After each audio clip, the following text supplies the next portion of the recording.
Hello, dear students. Welcome back to my channel. Hope you are all good. আজ আলোচনা করতে চলেছি পশ্চিমবঙ্গ মধ্যশিক্ষা পর্ষদের দশম শ্রেণীর অর্থাৎ মাধ্যমিকের সিন্ধু তীরে কবিতাটি লিখেছেন সৈয়দ আলাওল।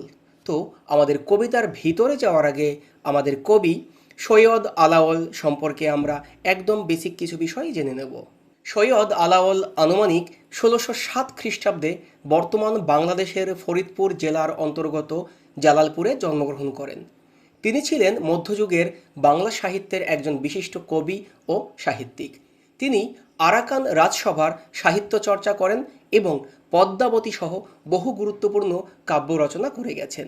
বাংলা কাব্য সাহিত্যে তার অসামান্য অবদানের জন্য তিনি আজও স্মরণীয়। আনুমানিক ১৬৭৩ খ্রিস্টাব্দে মৃত্যুবরণ করেন। তোমাদের পাঠ্যের এই সিন্ধু তীরে কবিতাটি শুরু করার আগে আমাদের এই কবিতার সাথে সম্পর্কযুক্ত পূর্বকথা অর্থাৎ এর আগের যে আখ্যান রয়েছে সেই উপাখ্যানটি আমাদের জানতে হবে। চলো সেই উপাখ্যানটি আগে জেনে নিই। চিতোরের রাজা রত্নসেন, এই নামটি ভালো করে মনে রাখবে। চিতোরের রাজা রত্নসেন সিংহল দেশের রাজকন্যা পদ্মাবতীকে বিয়ে করেন। এইখানে দুটি ক্যারেক্টার আছে, একটা রত্নসেন আর একটি পদ্মাবতী। তাহলে এই পদ্মাবতীকে বিয়ে করেন কে? চিতোরের রাজা রত্নসেন। তিনি কোন জায়গার রাজকন্যাকে বিয়ে করেন? সিংহল দেশের রাজকন্যা পদ্মাবতীকে বিয়ে করেন। বিয়ের সময় তিনি যৌতুক বা উপহার হিসেবে প্রচুর ধন সম্পদ লাভ করেন। সেই বিপুল সম্পদ অর্থাৎ অনেক সম্পদ নিয়ে নিজের দেশে ফেরার সময় রাজা রত্নসেনের মনে খুব অহংকার জন্ম নেয়। তিনি ভাবতে থাকেন, আমি যদি এই বিশাল সমুদ্র পার হয়ে একবার যেতে পারি তবে এই পৃথিবীতে আমার মতো বড় আর কে আছে। রাজা যখন জাহাজে করে সমুদ্র পার হচ্ছিলেন তখন স্বয়ং সমুদ্র দেবতা তাকে পরীক্ষা করার জন্য একজন গরিব ব্রাহ্মণের ছদ্মবেশ ধারণ করে তার কাছে আসেন বা উপস্থিত হন এবং কিছু দান বা সাহায্য প্রার্থনা করেন। কিন্তু অহংকারী রাজা রত্নসেন রেগে গিয়ে তাকে অপমান করেন যে একজন ভিখারি ব্রাহ্মণের রাজার ধন সম্পদ দিয়ে কি দরকার। রাজার এই অহংকার আর অপমানে সমুদ্র দেবতা ভীষণভাবে রেগে যান। তিনি তৎক্ষণাৎ ভয়ঙ্কর ঝড় সৃষ্টি করেন এবং জলোচ্ছ্বাস সৃষ্টি করেন। এই ভয়াল মানে ভীষণ বিভৎস প্রাকৃতিক বিপর্যয়ে রাজার অনেক লোক মারা যায়, অর্থাৎ তাদের সাথে যারা যারা আসছিলেন, এবং তার জাহাজটি ভেঙে একদম টুকরো টুকরো হয়ে যায়। এই চরম বিপদের মধ্যে রাজকন্যা পদ্মাবতী এবং তার সাথে আসা তার চার সঙ্গী অর্থাৎ বান্ধবী রাজার কাছ থেকে সম্পূর্ণ আলাদা হয়ে যান এবং জ্ঞান হারিয়ে সমুদ্রে জলে ভাসতে ভাসতে ওই চার সখীসহ অচেতন অর্থাৎ অজ্ঞান অবস্থায় সমুদ্র সৈকতে চলে আসেন। কোথায়? সমুদ্রের মধ্যে যে দিব্যস্থানের কথা উল্লেখ করা হয়েছে কবিতার প্রথম লাইনে, সেই দিব্যস্থান সেই আইল্যান্ডে চলে আসেন। সকালবেলা সমুদ্রকন্যা পদ্মা সমুদ্র সৈকতে ওই পঞ্চকন্যাকে অচেতন অবস্থায় দেখতে পান। এই ভাসমান ও বিপন্ন অবস্থায় তাদের সাহায্য করার জন্য এগিয়ে আসেন স্বয়ং সমুদ্র রাজের কন্যা পদ্মা। মূলত এখান থেকেই কবিতাটি শুরু, যেখানে সমুদ্রকন্যা পদ্মা তার সখীদের নিয়ে সমুদ্র তীরে এসে জ্ঞান হারানো রাজকন্যা পদ্মাবতী ও তার সখীদের দেখতে পান এবং তাদের সুস্থ করে তোলার চেষ্টা করেন এবং ভিতরে নিয়ে যান। এবার আমরা মূল কবিতায় চলে আসব। কন্যারে ফেলিল যথা জলের মাঝারে তথা দিব্যপুরী সমুদ্র মাঝার। সমুদ্রের ভয়ঙ্কর বিপর্যয়ের মধ্যে পদ্মাবতীকে যে জায়গায় এসে পড়তে হয়েছিল সেই সমুদ্রের মধ্যে ছিল একটি অপূর্ব সুন্দর ও আশ্চর্য নগরীর মতো স্থান। কবি সেই স্থানকেই দিব্যপুরী বলেছেন। ভালো করে দেখে নাও, তোমাদের পরীক্ষায় দিব্যপুরী বলতে কাকে বোঝানো হয়েছে এটা বহুল অনেকবার এসেছে, অনেক পরীক্ষায় অনেক স্কুলে, অর্থাৎ এই উত্তরটি তোমরা খুব ভালো করে জেনে নাও। সমুদ্রের ভয়ঙ্কর বিপর্যয়ের মধ্যে পদ্মাবতী যে স্থানে এসে পড়েছিলেন সেই সমুদ্রের মধ্যে ছিল এক অপূর্ব সুন্দর স্থান। স্থানটি সাধারণত কোনো দ্বীপ বা ভূমি ছিল না, তার সৌন্দর্য এবং বৈশিষ্ট্য ছিল স্বর্গের নগরীর মতো, অর্থাৎ প্রচণ্ড সুন্দর এবং একদম দৈব। কবি এই সমুদ্রের মাঝখানে অবস্থিত সেই আশ্চর্য সমুদ্র স্থানকেই দিব্যপুরী বলে অভিহিত করেছেন। প্রত্যেকটি লাইনের শেষে দেখবে এইভাবে আমি শব্দার্থ দিয়ে দিয়েছি। আমি শব্দার্থের উচ্চারণ করলাম না, ভিডিওটি অনেক লম্বা না হয় তার জন্য। কন্যারে মানে কন্যাকে, যথা মানে যেখানে, দিব্যপুরী মানে অপূর্ব বা স্বর্গীয় নগরী, সমুদ্র মাঝার মানে সমুদ্রের মাঝখানে, জলের মাঝারে মানে জলের মাঝখানে। এভাবে তোমরা নিজেরাই প্রত্যেকটি শব্দার্থ ভালো করে এখান থেকে দেখে নিও। প্রয়োজনে তোমরা একটা খাতা কলমে লিখে রাখবে। আমি চলে যাচ্ছি পরবর্তী লাইনে। অতি মনোহর দেশ নাহি তথা দুঃখ ক্লেশ, সত্য ধর্ম সদা সদাচার। সেই স্থানটি ছিল অত্যন্ত সুন্দর এবং মনোরম। সেখানে কোনো দুঃখ কষ্ট কিছুই ছিল না। সেখানকার মানুষ সর্বদাই সত্য ন্যায়ের পথে চলতো এবং সবসময় ভালো এবং নৈতিক আচরণ করত। সমুদ্র নৃপতি সুতা পদ্মা নামে গুণজুতা, সিন্ধু তীরে দেখি দিব্যস্থান। সমুদ্রের রাজা বা সমুদ্র নৃপতির কন্যা ছিলেন পদ্মা। তোমাদের আগেই বলেছি পদ্মাবতী আর পদ্মা দুজন কিন্তু আলাদা মেয়ে। তিনি ছিলেন নানা গুণে গুণান্বিতা, অর্থাৎ তিনি অনেক গুণে গুণবতী ছিলেন। সমুদ্র তীরে তিনি এই অপূর্ব সুন্দর স্থানটি দেখেছিলেন এবং সেখানে বসবাস করতেন। উপরে পর্বত এক, ফল ফুলে অতিরেক, তার পাশে রচিল উদ্যান। সেই স্থানের উপরে একটি সুন্দর পর্বত ছিল। সেই পর্বত প্রচুর ফুল এবং ফলে পরিপূর্ণ ছিল। তার পাশে এই সুন্দর উদ্যানও তৈরি করা হয়েছিল। নানা পুষ্পে মনোহর, সুগন্ধি সৌরভতর, নানা ফল বৃক্ষ সুলক্ষণ। সেই উদ্যানে নানা ধরনের সুন্দর ফুল ফুটেছিল। ফুলের মিষ্টি গন্ধে চারিপাশ ভরে থাকতো। সেখানকার নানা রকম ফলের গাছও ছিল এবং পুরো পরিবেশটা ছিল অত্যন্ত মনোরম। সেই মনোরম স্থানের উপরে একটি সুন্দর পর্বত ছিল, যা নানা ফল এবং ফুলে পরিপূর্ণ ছিল। পর্বতের সৌন্দর্যকে আরও আকর্ষণীয় করে তুলেছিল তার পাশের সুসজ্জিত উদ্যান। প্রকৃতির পাহাড়, ফুল, ফল এবং সবুজের সমন্বয়ে স্থানটি যেন এক অপূর্ব স্বর্গীয় পরিবেশ সৃষ্টি করেছিল। তাহাতে বিচিত্র টঙ্গী, হেমরত্রে নানা রঙ্গী, তথা কন্যা থাকে সর্বক্ষণ। এইটুকুন কিন্তু তোমাদের পরীক্ষায় আসে, তথা কন্যা থাকে সর্বক্ষণ। কোন কন্যার কথা বলা হয়েছে? সে কোথায় থাকে, তার থাকার জায়গার বর্ণনা করো। দেখো, সেই উদ্যানের নানা ধরনের সুন্দর প্রাসাদ এবং বাসস্থান ছিল। সেগুলি সোনা এবং নানা রত্ন দিয়ে সাজানো ছিল। সেই মনোরম স্থানে সমুদ্রকন্যা পদ্মা সবসময় বসবাস করতেন। পিতৃপুরে ছিল নিশি, নানা সুখে খেলি হাসি, যদি হইল সময় প্রত্যুষ। পদ্মা তার পিতার রাজ্যে রাত পর্যন্ত নানা আনন্দ ও সুখের মধ্যে সময় কাটাতেন। সখীদের সঙ্গে খেলাধুলো ও বিভিন্ন বিনোদনের মধ্যে দিয়ে তার সময় অতিবাহিত হতো। রাত্রি শেষে যখন ভোর হতো, যখন তিনি আবার নতুন দিনের কাজে ও আনন্দে উপভোগ করতেন। সখীগণ করি সঙ্গে আসিতে উদ্যান রঙ্গে, সিন্ধু তীরে রহিছে মাঞ্জস। এখানে একটা প্রশ্ন, মাঞ্জস শব্দের অর্থ কী? অলরেডি এখানে দিয়েছি, ভালো করে দেখে নাও। মাঞ্জস শব্দের অর্থ হচ্ছে ভেলা বা জলের উপর ভাসমান কাঠামো। সেই ভেলাটা কাঠ দিয়েও তৈরি হতে পারে বা ভাসমান যে কোনো পদার্থ দিয়েই তৈরি হতে পারে। একদিন পদ্মা তার সখীদের সঙ্গে আনন্দ করতে করতে উদ্যানে যাচ্ছিলেন। সমুদ্র তীরের কাছে এসে তিনি দেখলেন জলের উপর একটি মাঞ্জস বা ভেলা ভাসছে। সেই অস্বাভাবিক দৃশ্য তার স্বাভাবিকভাবেই কৌতূহল এবং বিস্ময় সৃষ্টি করেছিল। মনেতে কৌতুকবাসী তুরিত গমনে আসি, দেখি চারি সখী চারি ভীত। এখানে কয়েকটি শব্দ আছে। দেখো, তুরিত মানে প্রচণ্ড তাড়াতাড়ি বা তুরন্ত বা তাড়াতাড়ি দ্রুত। আরেকটা আছে তুরিত গমনে, এখানে শব্দটি ভুল আছে, তোমরা একটু দেখে নেবে। দ্রুত গমন করে, তুরিত এখানে তয় বফল হবে না, তয় হস্যকার হবে, এটা দেখে নেবে একটু। চারি সখী, চারজন সখী। চারি ভীত মানে চারিদিকে, এই শব্দটি একটু ভালো করে দেখবে। এইমাত্র বললাম সকালবেলা যখন তিনি তার সখীদের নিয়ে উদ্যানের থেকে বাইরে সমুদ্র সৈকতে এসেছিলেন, তখন তিনি দূরে একটি ভাসমান মাঞ্জস অর্থাৎ ভেলা দেখতে পেলেন। তখন তার মনে কৌতুকের উদ্ভব হলো যে ব্যাপারটা কি, ওখানে একটা ভেলা ভাসছে, কি ব্যাপার দেখি গিয়ে। মধ্যেতে যে কন্যাখানি, রূপে অতি রম্ভাজিনী, নিপতিতা চেতন রহিত। তিনি ওখানে গিয়ে দেখলেন চারজন সখীর মাঝখানে একজন অপরূপ সুন্দরী কন্যা পড়েছিলেন, মানে অজ্ঞান অবস্থায়। তার সৌন্দর্য এত অসাধারণ ছিল যে স্বর্গের সুন্দরী অপ্সরা রম্ভাকেও তিনি হার মানাতেন তার রূপ দিয়ে।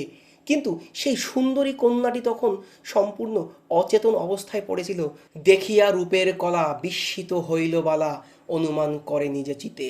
অচেতন কন্যার অসাধারণ সৌন্দর্য দেখে পদ্মা বিস্মিত হয়ে গেলেন। তিনি মনে মনে একাই ভাবতে লাগলেন, এত সুন্দরী এই কন্যাটি আসলে কে? তিনি মনে মনে ভাবতে লাগলেন, এমন অসাধারণ সুন্দরী সাধারণ কোনো মানবী হতে পারে না। ইন্দ্রসাবে বিদ্যা ধরি, কিবা স্বর্গভ্রষ্ট করি, অচৈতন্য পড়িছে ভূমিতে। পদ্মা মনে মনে ভাবলেন, এই কন্যা কি কোনো বিদ্যাধরী? হয়তো ইন্দ্রের অভিশাপে সেই স্বর্গ থেকে পৃথিবীতে নেমে এসেছে অথবা পড়ে গেছে এবং এখানে অচেতন হয়ে মাটিতে পড়ে আছে। বেকথ দেখিয়ে আঁখি, তেন সবসন সাক্ষী, বেথানিত হইছে কেশ বেশ। কিন্তু ভালো করে চোখে দেখে পদ্মা বুঝতে পারলেন এই কন্যা সম্পূর্ণ পোশাক পরা অবস্থায় রয়েছে। তার চুল ও পোশাক এলোমেলো হয়ে গেছে এবং তার শরীরে সমুদ্র যাত্রার কষ্ট ও বিপদের চিহ্ন স্পষ্ট। বুঝি সমুদ্রের নাও ভাঙ্গিল প্রবল বাও, মোহিত পাইয়া সিন্ধু ক্লেশ। তখন পদ্মা বুঝতে পারলেন সম্ভবত প্রবল ঝড়ে সমুদ্রে কোনো নৌকা বা জলযান ভেঙে গেছে। সেই ভয়ঙ্কর সমুদ্র বিপদের কারণেই এই কন্যা ও তার সঙ্গীরা অচেতন অবস্থায় পড়ে আছেন। চিত্রের পুতলি সমা নিপতিত মনোরমা কিঞ্চিত আছয়ে মাত্র শ্বাস। এই লাইনটি খুব ভালো করে তোমাদের দেখতে হবে, কারণ এখান থেকে 2, 3, 1, 5 সব ধরনের প্রশ্ন আসতে পারে। সুন্দরী পদ্মাবতী এমনভাবে পড়েছিলেন যেন ছবিতে আঁকা একটি পুতুল। চিত্রের পুতলি সমা, তার শরীরের কোনো নড়াচড়া নেই, কেবলমাত্র সামান্য শ্বাস প্রশ্বাস দেখে বোঝা যাচ্ছিল তিনি এখনো জীবিত। মানে সম্পূর্ণ অজ্ঞান অবস্থায় আছেন, মনে হচ্ছে একটা পুতুল পড়ে আছে, কিন্তু সামান্য একটু শ্বাস চলছে, জাস্ট কোনো মতে বেঁচে আছেন। পদ্মাবতী তখন এমন নিশ্চল হয়ে পড়েছিলেন যে তাকে দেখে মনে হচ্ছিল যেন কোনো ছবির পুতুল মাটিতে পড়ে আছে। এটি কবিতার অন্যতম করুণ এবং চিত্রময় পংক্তি। চিত্রের পুতুল উপমাটি অত্যন্ত তাৎপর্যপূর্ণ। সাধারণ ছবির পুতুল সুন্দর হয় কিন্তু তার কোনো প্রাণ নেই। পদ্মাবতীর অবস্থাও ঠিক তখন একই রকম, অসাধারণ সুন্দর কিন্তু প্রাণহীন বলে মনে হচ্ছে। অতি স্নেহে ভাবি মনে, পদ্মা বলে ততক্ষণে বিধি মোরে না করো নৈরাশ। পদ্মা কন্যাটির প্রতি গভীর মমতা অনুভব করেন। তিনি মনে মনে প্রার্থনা করতে লাগলেন, হে বিধাতা, হে ভগবান, তুমি যেন আমাকে হতাশ করো না, এই কন্যাটিকে যেন আমি বাঁচাতে পারি, তুমি আমাকে সেই আশীর্বাদ করো। পিতার পুণ্যের ফলে মোহর ভাগ্যের বলে বাহুরক কন্যার জীবন। এই লাইনটাও 3 নম্বর এবং 5 নম্বর এবং 1 নম্বরও আসতে পারে, দেখে নাও। বাহুরক শব্দটা হচ্ছে তোমার ফিরে পাক, এটা 1 নম্বরের প্রশ্ন। এইটুকুন অর্থ তুমি জেনে গেছো, অর্থাৎ তুমি 1 নম্বরের প্রশ্নের উত্তর করতে পেরেছো। পদ্মা মনে মনে আশা করলেন এই কন্যার পিতার পুণ্য এবং আমার ভাগ্যের জোরে যেন কন্যাটি অর্থাৎ পদ্মাবতীর জীবন আবার ফিরে আসে। তিনি ঠাকুরের কাছে সেই প্রার্থনাই করতে লাগলেন। চিকিৎসিমু প্রাণপণ কৃপা কর নিরঞ্জন, দুঃখিনীরা করিয়া শরণ। পদ্মা সংকল্প করতে লাগলেন তিনি যে নিজের সমস্ত শক্তি দিয়ে এই অসহায় কন্যা চিকিৎসা করবেন এবং তাকে যে কোনো মূল্যে বাঁচিয়ে তুলবেন। একই সঙ্গে তিনি ঈশ্বরের কাছে প্রার্থনা করলেন যেন তিনি এই দুঃখিনীর কন্যার প্রতি করুণা করেন, যাতে তাকে চিকিৎসা করে তার জীবনটি ফিরিয়ে দিতে পারেন। সখী সবে আজ্ঞা দিল, উদ্যানেতে মাঝে নিল, পঞ্চজনে বসনে ঢাকিয়া। পদ্মা তার সখীদের অর্থাৎ যাদেরকে নিয়ে সমুদ্র সৈকতে বেড়াতে এসেছিল সেই 5 জন অচেতন কন্যাকে পদ্মাবতী সহ পদ্মাবতী এবং তার 4 সখীকে কাপড় দিয়ে ঢেকে উদ্যানে নিয়ে যাওয়া হলো। উদ্যান বলতে কোথায়? সমুদ্র পাড় থেকে তাদের সেই মহলের সামনে উঠান বা উদ্যানের উপরে। অগ্নিজালি সেকে দাও, কেহ শিরে কেহ পাও, তন্ত্রে মন্ত্রে মহাঔষধি দিয়া। পদ্মার নির্দেশে সখীরা আগুন জ্বালিয়ে তাদেরকে শরীরে সেক দিতে লাগলো। কেউ মাথায় সেক দিল, কেউ পায়ে সেক দিল, পাশাপাশি তন্ত্র মন্ত্র এবং বিভিন্ন ঔষধ প্রয়োগ করে তাদেরকে চিকিৎসা করতে লাগলো। দণ্ডচারী এই মতে বহু যত্নে চিকিৎসিতে, পঞ্চকন্যা পাইল চেতন। এইভাবে প্রায় 4 দণ্ড, অলরেডি তোমাদের বলে দিয়েছি দণ্ডচারী 4 দণ্ড সময় বলতে 1 দণ্ড সমান সমান 24 মিনিট, 1 থেকে 1.5 ঘন্টার কাছাকাছি বা 1.5 থেকে 2 ঘন্টার কাছাকাছি সময় ধরে অত্যন্ত যত্নের সাথে চিকিৎসা করার পরে এই 5 জন কন্যারই জ্ঞান ফিরে এলো, অর্থাৎ পদ্মাবতী এবং তার 4 সখী আবার চেতনা ফিরে পেলেন। শ্রীযুত মাগনগুনি মোহন্ত আরতি শুনি, হীন আলাওল সুরচন। কবি সৈয়দ আলাওলের তার পৃষ্ঠপোষক এবং গুণী মাগন ঠাকুরের প্রতি শ্রদ্ধা এবং কৃতজ্ঞতা প্রকাশ করে এই সুন্দর রচনাটি নিবেদন করেছেন। নিজেকে বিনয় প্রকাশ করে তিনি হীন আলাওল বলেও উচ্চারণ করেছেন। কীরকম? নিজেকে হীন বা নিজে ছোট তিনি মাগন গুণী ঠাকুর অথবা গুণী মাগন ঠাকুরকে তিনি অনেক উপরে অর্থাৎ অনেক গুণী বলেছেন, আর নিজেকে তিনি হীন অর্থাৎ ছোট বলে আখ্যায়িত করেছেন। দেখো, এই বিষয়টা তৎকালীন আমলের একটা কবিতার সিস্টেম। এটি মূল কাহিনীর অংশ নয়, এটি কবিতা সমাপ্তির আত্মপরিচয় ও বিনয় প্রকাশের একটা ভাব। মধ্যযুগীয় কবিদের রচনার পৃষ্ঠপোষকের নাম উল্লেখ করে তার প্রতি কৃতজ্ঞতা প্রকাশের রীতি ছিল। আলাওলও সেই রীতির অনুসরণ করেছেন। এখানে কবি নিজের প্রশংসা না করে নিজেকে হীন আলাওল বলেছেন, এটি তার বিনয় ও পৃষ্ঠপোষকের প্রতি শ্রদ্ধা প্রকাশ করে। এবার আমরা চলে আসব কবিতাটির মূল বিষয়বস্তু, কারণ এখান থেকে মূল বিষয়বস্তু জানতে পারলে এই কবিতা থেকে আসা যে কোনো প্রশ্নের উত্তর অতি সহজেই করতে পারবে। চলো শুরু করা যাক আমাদের কবিতার মূল বিষয়বস্তু। দিব্যস্থান এবং সমুদ্রকন্যার উদ্যান। কবিতার শুরুতে কবি এক মনোরম এবং ঐশ্বরিক স্থানের বর্ণনা দিয়েছেন। সমুদ্রের মাঝে যেখানে রাজকন্যা পদ্মাবতী এবং তার সখীদের ভেলাটি এসে পৌঁছায়, সেটি কোনো সাধারণ স্থান ছিল না, সেটি ছিল সমুদ্ররাজের এক দিব্য বা স্বর্গীয় পুরী। এই স্থানটি ছিল দুঃখ কষ্টহীন, যেখানে সর্বদা সত্য, ধর্ম এবং সদাচার বিরাজ করে। এই দ্বীপেই সমুদ্ররাজের গুণবতী কন্যা পদ্মা একটি সুন্দর উদ্যান রচনা করেছিলেন। সেই উদ্যানটি ছিল নানা রকম সুগন্ধি ফুল এবং সুলক্ষণযুক্ত ফল গাছে পরিপূর্ণ। সেখানে মণিমাণিক্য খচিত একটি সুন্দর প্রাসাদ বা টঙ্গী, টঙ্গী শব্দটির অর্থ অনেক সময় আসে, টঙ্গী শব্দের অর্থ হচ্ছে মণিমাণিক্য খচিত প্রাসাদ, যেখানে সমুদ্রকন্যা পদ্মা সবসময় অবস্থান করতেন। পদ্মাবতী ও সখীদের আবিষ্কার। রাত্রি শেষে সকাল হলে সমুদ্রকন্যা পদ্মা এবং তার সখীদের নিয়ে সেই উদ্যানে আনন্দে বিহার করতে আসেন। বিহার শব্দটির অর্থ হচ্ছে ভ্রমণ।